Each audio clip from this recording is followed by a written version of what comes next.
सभ्यतार मूल उत्स हो गाँ। आज सहर में जिते विकास होना कहीं तार मूलदुआ रही से गाँव में तेणु मनीष केवे भी भूली पारिब नाही तार गाँ को। गाँवर चाल छपर घर, गाँवर बरगछ चांदिनी, पुणी गाँ पोखरी आ गाँवर आंब तोटा निश्चित भाव में अविस्मरणीय। कर्मसंस्थान आम जो थाऊ ना कहीं गाँ चारिपाखे टिके बुली गले मन खुशी रे भरी जाए। समस्या तो थाए हेले ता मध्य रही था एक आनंद। एमिति किछि गाँवर कथा और व्यथा को नहीं आमर स्वतंत्र अध्याय मो गाँ कथा।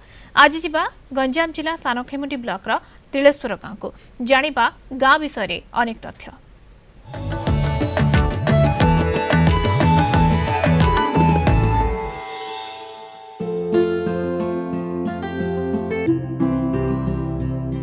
गंजाम जिला सानखेमुंडी ब्लॉक मौणा भणजा पंचायतर तिलेश्वर गाँ। गाँ को प्रवेश करने मात्र अति सुंदर भाव तैयारी होईछि ठाकुराणी पार्क। एही पार्क सहरर पार्कर भ्रम सृष्टि करुछि। कुहा जाए गाँ रे बहुल भाव में राशि चाष हेउथिला। राशि को व्यवसायी माने किणी नउथिले, तेणु गाँर ना होईछि तिलेश्वर। एहा सहित आखु चाष हेउथिला, गुड़ मध्य तैयारी होउथिला, भल खड़ा साग होउथिला। अन्य गाँ रे बेस परिचित थिला। गाँ मझिरे एक मंडप रही। लोक माने खरा समय विश्राम नहीं थांती।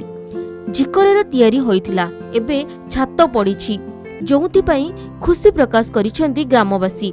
2022 मसीहारू गाँर विकास आरंभ होइछि। बीडीओंक तत्वावधान रे ग्रामीण पार्कर निर्माण होइछि। एहा सह पोखरी सौंदर्यीकरण पई पदक्षेप नेइछंती ब्लॉक प्रशासन। ये नदी कूल सभ्यतार अनेक गाँ भितर ये गोटे स्वतंत्र गाँ जार कि पूर्व पश्चिम आउ उत्तर ये घोड़ाहाड़ पुण्यतया नदी प्रवाहित होती।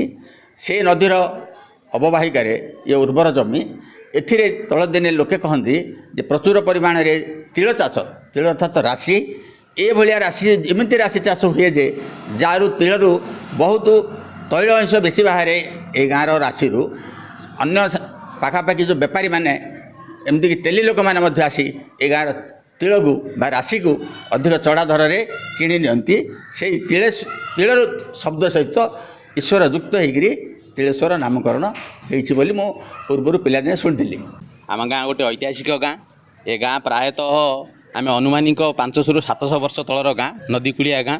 नदी आम गाँर प्राय तीन साइड देकरी नदी आम गाँ को बही जाइए। नदी पूरा उपकूलवर्ती अंचल कहले चले। आम गाँर बहुत गुड़िए जमी प्रायतः नदी कूल अंचल बहुत उर्वर जमी मान अच्छी जोटी विभिन्न प्रकार चाष होउछि।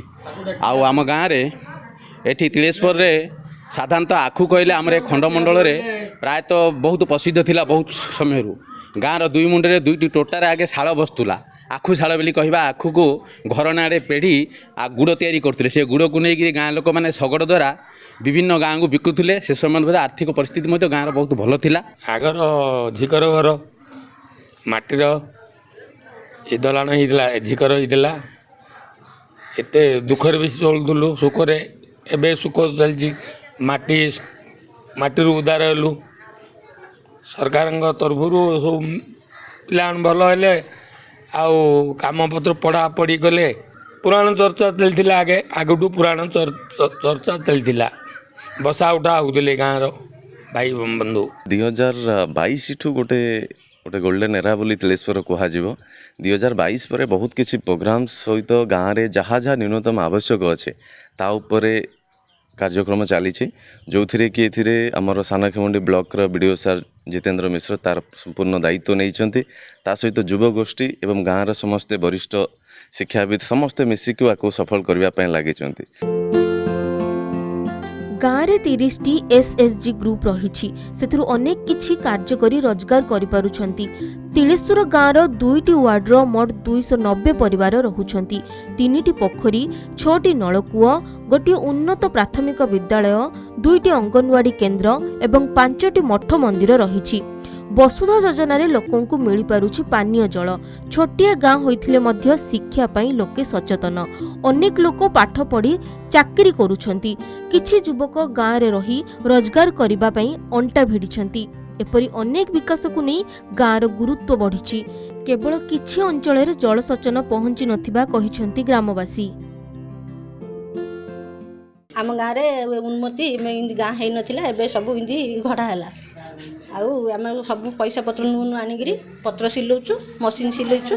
ଆମର 3ଟା ଗ୍ରୁପ୍ 30ଟା ଗ୍ରୁପ୍ କରିଛୁ। ପୂର୍ବ ଦିଗରେ ଅଛି ରାଧାକୃଷ୍ଣ ମନ୍ଦିର, ଦିଗପଣ୍ଡି ଆଡ଼ୁ ଆସିଲା ଆଡ଼ୁ ସେ ବନ୍ଧ ପାଖରେ ଅଛି ସେଇଟା ଠାକୁରାଣୀ ମନ୍ଦିର, ଏପଟେ ଅଛି ହନୁମାନ ମନ୍ଦିର ବନ୍ଧ ପାଖରେ, ଏପଟେ ପଶ୍ଚିମ ପଟେ ଅଛି ଗୁଣାନନ୍ଦ ଗାଦି। ଏଠି ଗୋଟେ ଭାଗବତ ପୁରାଣ ଚାଲିଛି। ଏଠି ଭଗବାନ କୃପାରେ ଏସବୁ ଜାଗା କିଛି ଆଶୀର୍ବାଦରେ ଏବେ ଚାଲିଛି, ଗୁରୁଙ୍କ ଆଶୀର୍ବାଦରେ।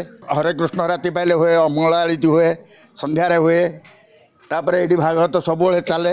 ଆମ ଗାଁରେ ପାଣି ଏବେ ବର୍ଷେ ପରେ ହେଲା ମିଳିଛି, ଭଲସେ ପାଣି ଠିକ୍ ଟାଇମ୍ରେ ମିଳୁଛି। ଆମ ଗାଁରେ ଏମିତି ହରେକୃଷ୍ଣ ଏବେ ଶିଖିଛନ୍ତି ତ, ସେମାନେ ସବୁଦିନେ ଏବେ ବର୍ଷେ ପରେ ହେଲା ନାମ ସବୁଦିନେ ରାଧାକୃଷ୍ଣ ମନ୍ଦିରରେ କରୁଛନ୍ତି। ପାଠ ପଢ଼ିବା ପରେ ବହୁତ ପିଲା ମୋ ସାଙ୍ଗସାଥି ଅଛନ୍ତି, ମାନେ ଭାଇମାନେ ମୋର ସିନିୟର ଭାଇମାନେ ବି ଅଛନ୍ତି, ସେମାନେ ବହୁତ କିଛି ଜବ୍ ବି ପାଇଛନ୍ତି, ମାନେ କିଏ କେଉଁ କମ୍ପାନୀରେ ବି ଅଛନ୍ତି, ଜଏନ୍ ହେଇଛନ୍ତି। ମୁଁ ବି ମାନେ ବହୁତ ମାନେ ବାହାରେ ମାନେ ଏମିତି ମାଇଗ୍ରାଣ୍ଟ ଯିବାର ପରେ ମୁଁ ବି ମାନେ ବହୁତ ଜବ୍ ପାଇଁ କିଛି ଟ୍ରାଏ କଲି। ତାପରେ ଯେତେବେଳେ ଜବ୍ ଟ୍ରାଏ ପାଇଁ ମାନେ ଏପଟେ ଦେଖିଲି ଯେ ଘର ସିଚୁଏସନ୍ ବି ଟିକେ ମାନେ ବଢ଼ିବା ଲାଗିଲା, ଫାଇନାନ୍ସ ସିଚୁଏସନ୍। ତାପରେ ମୁଁ ନିଜେ ଚେଷ୍ଟା କଲି ଯେ ଗାଁରେ କିଛି କାମ କରିବି, ବାହାରେ ବି ମଧ୍ୟ ଯାଉଛି। ବାହାରେ ଗଲା ସମୟ ପରେ ଗାଁରେ ବି ମାନେ ଯେତେବେଳେ ମାନେ ଚାଷବାସ କାମ ଲାଗିବ, ଚାଷବାସ କାମ ସମୟରେ ଗାଁକୁ ଆସି ଚାଷ କାମ କରୁଛି। ତାପରେ ଯେତେବେଳେ ମାନେ ଚାଷ କାମ ଟିକେ ସରିଲା ପରେ ବାହାରେ ଯାଇ ମାଇଗ୍ରେଣ୍ଟ କାମ କରୁଛି। ମହାତ୍ମା ଗାନ୍ଧୀଙ୍କର ସ୍ୱପ୍ନ ଥିଲା ଯେ ଗ୍ରାମ୍ୟ ସ୍ୱରାଜ୍ୟ, ଗାଁ ବିକଶିତ ହେଲେ ଦେଶ ବିକଶିତ ହେବ, ଏବଂ ତାର ଏକ ଉଦାହରଣ ହେଉଛି ତିଳେଶ୍ୱର ଗାଁ। ଏହାରି ଭିତରେ ବହୁତ କିଛି ପରିବର୍ତ୍ତନ ହେଇଛି। ଗାଁକୁ ଯେତେବେଳେ ପ୍ରବେଶ କରିବେ, ଗାଁ ଠାକୁରାଣୀ ମନ୍ଦିର ପାର୍କ ସମସ୍ତଙ୍କୁ ଶୋଭାବର୍ଦ୍ଧନ କରୁଛି। ଏହାର ସହିତ ରାସ୍ତାଘାଟ ଠାରୁ ଆରମ୍ଭ କରି ବିଦ୍ୟୁତ୍, ଆଲୁଅ, ପାଣି ସବୁକିଛି ଲୋକଙ୍କ ପାଖରେ ପହଞ୍ଚିଛି, ଏବଂ ସେଥିପାଇଁ ଗ୍ରାମବାସୀ ପ୍ରଶାସନକୁ ଧନ୍ୟବାଦ ଦେବା ସହିତ ସରକାରଙ୍କ ନିକଟରେ ମଧ୍ୟ କୃତଜ୍ଞ ରହିଛନ୍ତି, ଏବଂ ଯେ ଛୋଟ ମୋଟ ସମସ୍ୟାକୁ ମଧ୍ୟ ସେମାନେ ଦୃଷ୍ଟି ଆକର୍ଷଣ କରିଛନ୍ତି ସରକାରଙ୍କର। ଏହି ସମସ୍ୟା ପ୍ରତି ଦୃଷ୍ଟି ଦେଲେ ଗାଁ ହସି ଉଠିବ, ଏବଂ ତିଳେଶ୍ୱର ସମଗ୍ର ରାଜ୍ୟରେ ଏକ ମଡେଲ ଗାଁ ରୂପେ ପରିଗଣିତ ହୋଇପାରିବ। ଗଞ୍ଜାମ ଜିଲ୍ଲା ତିଳେଶ୍ୱର ଗାଁ ରବୀନ୍ଦ୍ର ଡାକୁଆ, କଳିଙ୍ଗ ଟିଭି।